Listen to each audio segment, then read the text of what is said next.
प्रणाम गुरु जी। आप थोड़ा सा अपना परिचय देते हुए थोड़ा सा इस मंदिर के बारे में बताइए, हनुमान जी का कैसे है क्या है? हमारा नाम है रामसेवक महंत दास जी। महंत रामसेवक दास जी जी। और ये हमारे गुरु जी हैं आपके सामने जो अच्छा, ये गुरु जी है, ठीक है। तो ये तीसरी पीढ़ी में है, चौथी पीढ़ी में है। जी जी। 2 पीढ़ी और है, बीत गई। बीत गई। इससे लगभग हमारा अनुमान है कि 400 वर्ष पुराना ये प्राचीन मंदिर है, ठीक है। और गंगा गोमती के तट पर है जी। आदि गंगा गोमती के तट पर होने के नाते ये पीलीभीत, नीमसार, सीतापुर होते हुए लखनऊ से गंगा में मिलती हैं। 88,000 ऋषियों ने इसके किनारे तप किया है जी। तो ये गोमती गंगा का जो तट होता है बहुत पवित्र साधना के लिए और उत्तरदायिनी है। लखनऊ में उत्तर की तरफ है जी।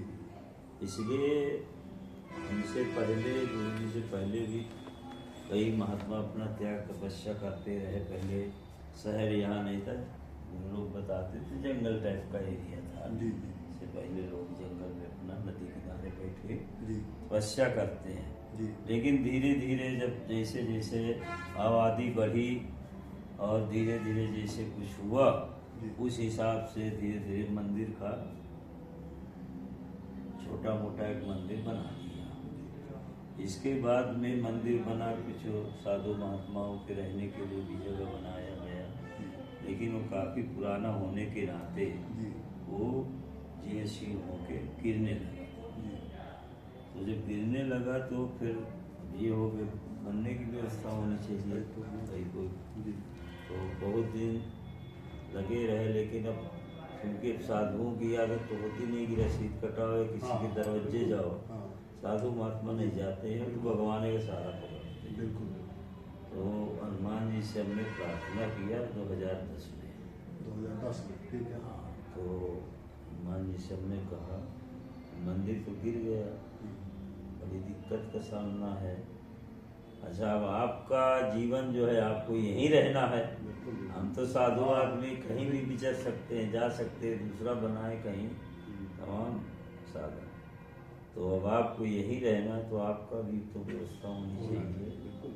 तो हनुमान जी ने 2010 में आप खोली।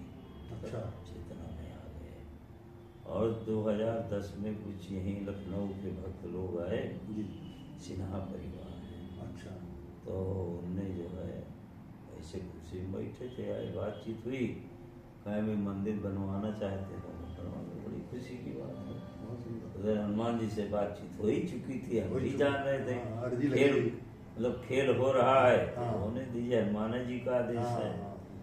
तो वो जो है फिर उनको अच्छा लगा, फिर वो धीरे धीरे अपना कार्रवाई शुरू करते रहे। 2011 में पूर्ण रूप से कार्य प्रारंभ हो गया और 2011 से 2022 में 6 जुलाई को संपूर्ण सुंदरीकरण होके जो प्राचीन मंदिर है, इसके अलावा जो भी मंदिर स्थापित किए गए सबकी प्राण प्रतिष्ठा वो 6 जुलाई 6 जुलाई को हुई और माननीय मुख्यमंत्री आदित्यनाथ जी के द्वारा इसका उद्घाटन हुआ और उसी दिन 6 जुलाई को जनता दर्शन के लिए खोल दिया गया। तब से क्रमबद्ध रूप से लोग 6 बजे मंदिर पूर्ण रूप से खुल जाता है, 6 बजे आना जाना भक्त लोगों का शुरू हो जाता है। दोपहर में मंदिर बंद नहीं होता है, कंटिन्यूसली चलता रहेगा। हाँ, रात में 10 बजे बंद हो जाएगा। 2 चीज मैं और समझना चाहूँगा कि क्या ये ट्रस्ट के अधीन है या सरकार ने इसको लिया है? ना, सरकार का कोई मतलब नहीं है, हस्तक्षेप नहीं है, कोई हस्तक्षेप नहीं है। ये ट्रस्ट है, हमारा गुरु स्थान था, हमने उनको ट्रस्ट में दिया हो, ठीक है, वही सिन्हा परिवार को।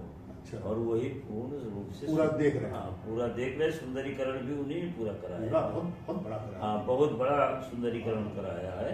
और टोटल जो हनुमान जी की मूर्तियां हैं अलग अलग रूपों में, वो कितनी होंगी? वो 1.25 लाख मूर्तियां हैं लगभग। हाँ, छोटी बड़ी सब मिला करके बहुत सुंदरता। तो ये भी एक विचार रखा गया था कि जो भक्त लोग यहाँ आए तो जहाँ भी बैठे वहाँ हनुमान जी का दर्शन होता है, मतलब हाँ, ये विचार। और यहाँ प्रमुख रूप से हनुमान जी की हनुमान चालीसा का विशेष रूप से भक्तों को निर्देशित किया जाता है कि एक हनुमान चालीसा अगर हनुमान जी को आप सुनाएंगे साल भर आप बाधा रहित हो जाएंगे।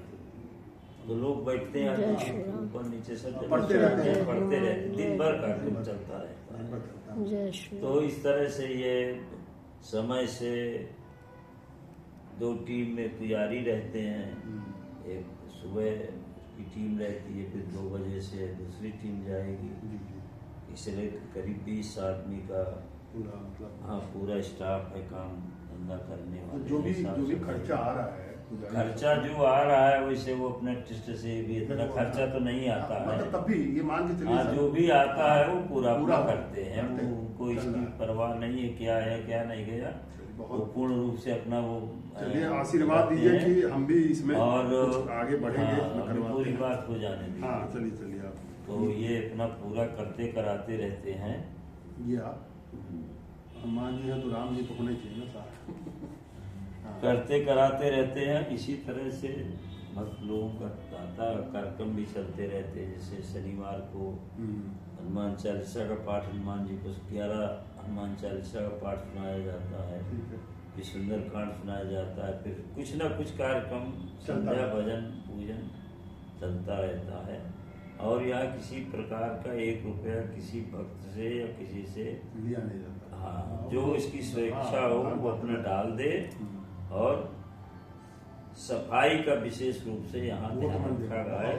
कहीं भी आप जाएंगे आपको बगैर जूता चप्पल के ही सारे लोग मिलेंगे।